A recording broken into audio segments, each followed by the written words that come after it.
que le ketchup. Mais quel ketchup? Plus cher que le riz. Mais à un moment, il y a eu une pénurie de ketchup. Si, pénurie de ketchup. Et d'ailleurs, c'était notre ami correspondant de Bourg qui avait annoncé ça. Hein? Qui avait annoncé qu'il y aurait une hausse sur le prix du ketchup. Voilà, ketchup. Voilà. Hein? Je salue au passage notre ami Aliou Badara Sonko. Alors, flambée du prix du produit le plus prisé. Ah oui, le café Touba. Ah oui. Le café Touba, plus cher que le riz et l'huile. Le café Touba, plus cher que le riz et l'huile. C'est vrai parce que je suis allé dans un bar au café Touba. Je dis, ouais, il faut qu'il donne moi. Il dit, au grand faux, café faut qu'il donne moi. Ou bien on dit, on baisse la quantité. Faut qu'il donne moi. Voilà. Non, demandez, le kilogramme passe de 2800 francs à 5000 francs. À quel budget de Foucault de Diaye Europe? Hein? À la ditière. Ah, waouh. Alors, solution, non, ce café Touba, qu'est-ce que vous avez dit? Vous avez tout ça, vous avez fait mal. Hein? Ah, non. Le kilogramme passe de 2800 à 5000 francs. Alors, pour justifier la hausse, les vendeurs parlent de la provenance de la graine telle que la Côte d'Ivoire et la Guinée-Bissau. Donc, il y a une situation assez carabinée. Parce que le café Touba, mais vous imaginez, le café Touba, bon, il y a eu une baisse sur le prix du pain, mais gars, il y a même Khalé, il y a même les enfants du bon. Alors, les vendeurs obligés de diminuer la quantité. Billahi. Manqué, mon ton, ton. Je dis, mon dieu, mon ton, faut qu'il de le boutique, me dit, Khaï. Alors, on reste avec tribune quotidienne. Ton faut qu'il ne pas. Ah, Ouresar avait dit Nietinen 100 francs, ça n'existait plus. Avant mon grand def Aïta qui mousse Nietinen 100 francs. Il n'y en avait plus. Est-ce que Mbourou faut qu'il te remette? Mbourou faut qu'il te remette. Est-ce qu'il y a encore? Ah non, ouais, il y a une Mbourou là. Ouais, les enfants là, ils disent, ouais, li. Bon, insulte sur les réseaux sociaux. On en parle. Parce que quand même, c'est un phénomène qui commence à faire tache noire. Je n'ai pas envie de dire tache d'huile. Noire. Parce que tache d'huile, c'est au sens de la communication très positif. Ça fait effet. Voilà. Que tache noire. Noire comme le diable. Le premier ministre... Oui, tu sais que la couleur noire là, c'est-à-dire tout ce qui est mauvais en langue française est noir et mauvais.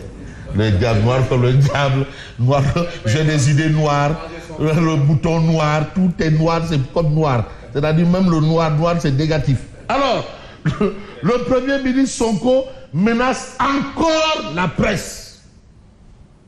Ça, c'est ce que retient Tribune. Insulte sur les réseaux sociaux, le premier ministre Sonko menace encore la presse. Alors, Ahmed Suzanne Camara envoyé en prison par le juge du 3e cabinet. On s'intéresse un peu au marché de l'UEMOA. Apparemment, je remarque que ça va être qui nous dit bah, ah oui.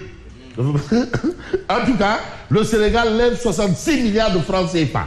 Ça, ce sont des informations qu'on a dans un peu la presse ce matin. Mais ce matin, vous avez le pointu. Le PM défend le voile à l'école et promet l'enfer aux dérives dans les réseaux sociaux. L'enfer. Alors, la sortie du PM ressemble à un sévère avertissement adressé à l'imam Drabé. Sonko affirme l'intransigeance de l'État contre les dérives dans les réseaux sociaux au moment où le mandat de dépôt de Ahmed Suzanne Camara est acté. Qu'est-ce qu'il va falloir comprendre? Alors, on lui a envoyé des images. Voilà, envoyé du coup à images. On ne lui a pas envoyé des vidéos. Quel envoyé au coup? Ah, Belé, on lui a envoyé des vidéos. Belé, on lui a envoyé des vidéos. Il a dit, hey, definitely. Billon, est-ce qu'on lui a envoyé des vidéos aussi? Ah, non, on ne sait pas. Tant qu'il ne l'a pas dit, on ne peut pas affirmer. En tout cas, tu sais, en termes de justice, il y a souvent ce qu'on appelle le précédent. Est-ce qu'il a déjà eu un cas similaire où il a été?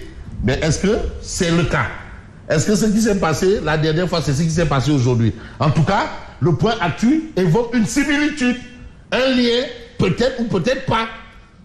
Sonko affirme l'intransigeance de l'État contre les dérives dans les réseaux sociaux au moment où, parce qu'on parle français, au moment où, où le mandat de dépôt de Ahmed Suzanne Camara est acté. est-ce que c'est du Warfeng ou pas? Mais on reste avec, bien entendu, le journal qui parle de concours général avec à la clé les engagements du président Bassirou Diomaye Faye envers l'école sénégalaise. Parce que lui-même, c'est un pur produit made in Sénégal, de l'école sénégalaise. Pur, vrai. Pur produit de l'école sénégalaise. Donc, il est vraiment, donc l'école sénégalaise a un apôtre made in Sénégal. Alors, aux Sénégalaises et aux Sénégalais, on va peut-être évoquer l'autre actualité, au-delà de ce qu'on peut retenir, c'est un peu ce qu'évoque le quotidien, parce que le quotidien parle de beaucoup de choses. Mais on va prendre critique, DPG, dissolution de l'Assemblée, c'est le débat. Parce que aussi le débat aussi, il est politique, économique, social, solidaire. C'est le temps des grosses manœuvres. Actuellement, il y aurait des manœuvres. Mais au-delà des manœuvres, vous avez Amadou Ba. Il était à J'étais dans moi, Bandal. Il y a des choses. Il y a des. Après Touba, l'expert s'est rendu à Tivaouane. Chef de l'opposition, Amadou Ba paraphe un pacte de non-agression. Avec qui? C'est sa manière de s'opposer. Pacte de non-agression. Oui. Voilà. Tu sais, le mot pacte de non-agression, moi je l'ai connu durant la guerre. Mais finalement, guerre, il y a une guerre ici. Non, nous. Alors, Amadou.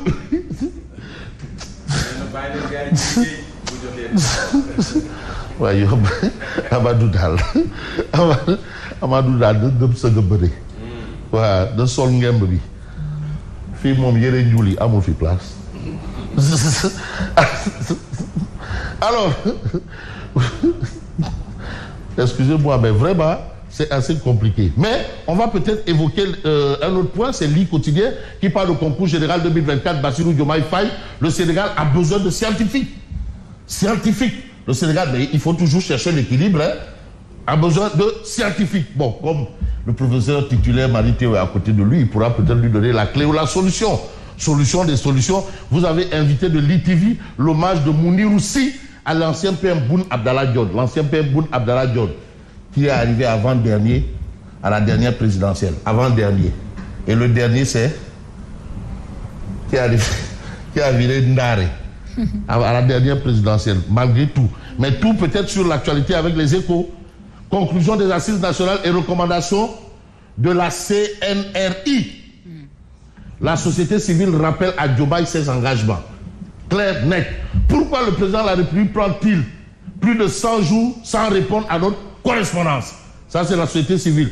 Pourquoi les mots pacte et assises nationales semblent bannis du discours des nouvelles autorités alors qu'ils foisonnent dans leur message de la période préélectorale? Qu'est-ce qui a changé entre-temps?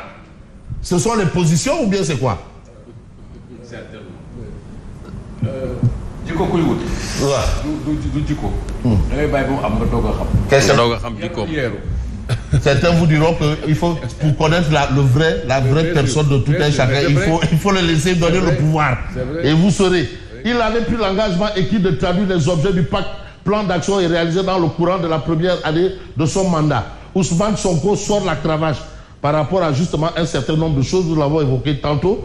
Mais tantôt, vous avez aussi le quotidien qui parle de marché financier de lui et moi. Le Sénégal ne se cache, Robert, ne se cache plus. 66 milliards levés lundi dernier. 66 milliards. Mais on va voir Wolf Quotidien qui parle d'un problème, le secteur industriel. Alors, souveraineté économique, prix bloqué, distorsion de concurrence, les germes d'une désindustrialisation. Et vous avez aussi arrêt de subventions allouées par l'État. Diomaye coupe les vivres à l'UMS. Couper les vivres à l'UMS. Plus de subventions à l'UMS et l'information et le Wolf Quotidien. Odia, lui, qu'est-ce qu'il nous dit? Odia, Omar Diakité Kaba. Odia, lui aussi, il joue sa partition. Alors, vous avez le premier prix, concours général, du meilleur adversaire politique. Le concours général de la politique est décerné à ma toute nouvelle opposition. Ça, c'est Diomaye. Vous avez Bouga Gueye, vous avez Tierno Alassane Sall, je crois, et Aladji Tierno Bokoum. Mais il y a une opposition qui rase les murs là. Voilà. Et cette opposition qui rase les murs, c'est Sonko qui s'en charge. Voilà. Pendant ce temps, l'ancienne opposition rase les murs. Vous avez Nabokrek, Benyadougou, avec pacte de non-agression.